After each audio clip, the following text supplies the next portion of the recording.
Baik, Assalamualaikum warahmatullahi wabarakatuh. Perkenalkan, nama saya Serina Ayu, NIM 1902040056. Di sini saya akan menjelaskan sedikit tentang materi statistik Bose-Einstein.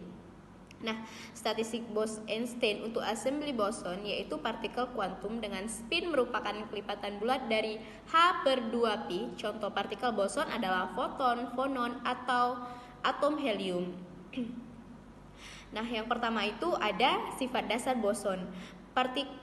Penyusunan partikel yang kita bahas pada bab sebelumnya berlaku pada partikel dapat dibedakan. Partikel semacam ini dikenal dengan partikel klasik. Contoh partikel klasik adalah atom dan molekul gas. Nah, jika ada dua partikel yang memiliki energi berbeda dipertukarkan, maka kita menganggap akan mendapatkan penyusunan yang baru. Dikatakan partikel-partikel ini tidak dibedakan atau tidak terbedakan. Sifat partikel subatomik yang tidak dapat dibedakan dapat dipahami dari konsep gelombang partikel.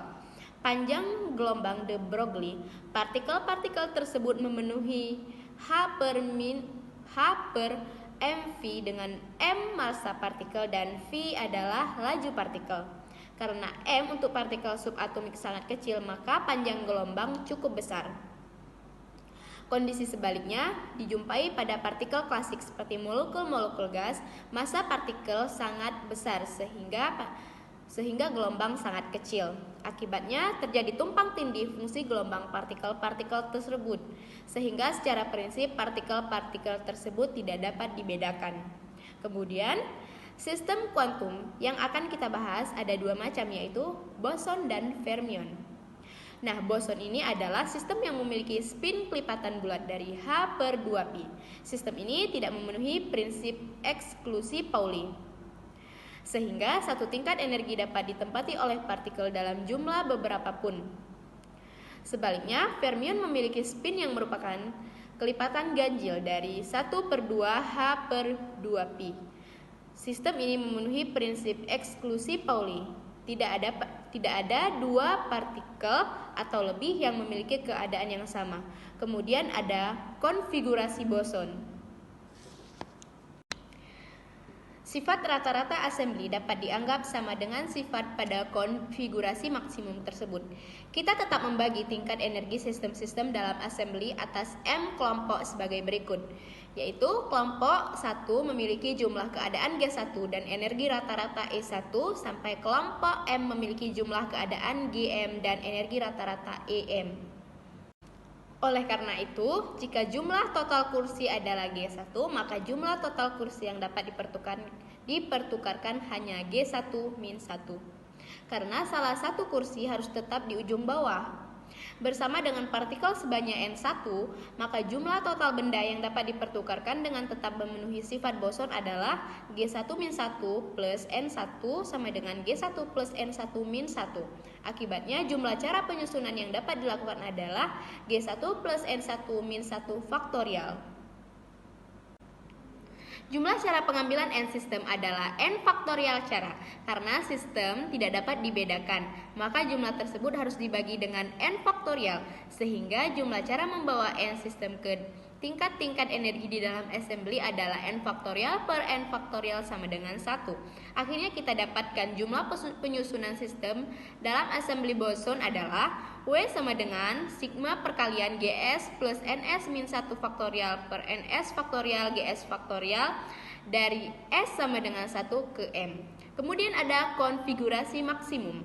Selanjutnya kita akan menentukan konfigurasi dengan peluang kemunculan paling besar, yaitu dengan cara ambil logaritma ruas kiri dan ruas kanan pada persamaan 5.5, yaitu ln W sama dengan ln sigma perkalian GS plus NS min 1 faktorial per NS faktorial GS faktorial dari S sama dengan 1 ke M, sigma ln GS plus NS min 1 faktorial per NS faktorial GS faktorial dari S sama dengan 1 ke N sama dengan ln sigma ln GS plus NS min 1 faktorial dikurang ln NS faktorial dikurang ln GS faktorial dari S sama dengan 1 ke M.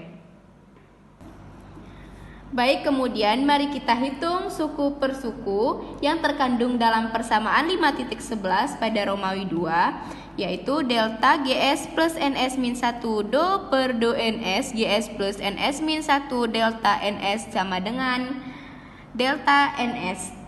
Nah, kemudian do yang ini dapat kita turunkan menjadi do GS per do NS plus do NS per do NS dikurang do 1 per do NS. Maka dari dapatkan hasil 0 plus 1 ditambah 0. Maka hasilnya delta NS. Nah, 0 yang ini bukan merupakan suatu variabel. Parameter alfa untuk foton dan fonon. Jumlah foton dalam suatu assembly tidak harus tetap. Jumlah foton bisa bertambah jika atom-atom di dinding memancarkan foton dan bisa berkurang jika atom-atom di dinding menyerap foton. Untuk sistem semacam ini, pembatasan bahwa jumlah total sistem dalam assembly konstan sebenarnya tidak berlaku.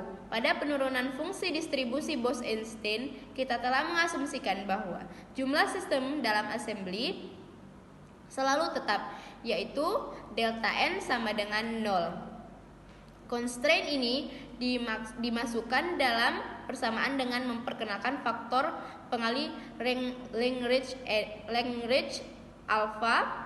Oleh karena itu, agar constraint ini tidak diberlakukan untuk assembly dengan jumlah sistem tidak tepat seperti foton atau fonon, maka nilai alfa harus diambil 0. Dengan nilai ini maka fungsi distribusi untuk sistem semacam ini menjadi NS sama dengan GS per eksponen ES per KT min 1. Nah, untuk assembly boson parameter beta juga berbentuk beta sama dengan min 1 per KT. Dengan demikian, bentuk lengkap distribusi Bose-Einstein berbeda dengan Maxwell. Nah, pada persamaan distribusi Maxwell ini berlaku NS sama dengan GS eksponen min alfa plus ES per KT min 1. Sedangkan distribusi pada Maxwell berlaku NS sama dengan GS eksponen alfa plus beta ES. Nah, sekian dari saya. Mohon maaf apabila banyak kekurangan.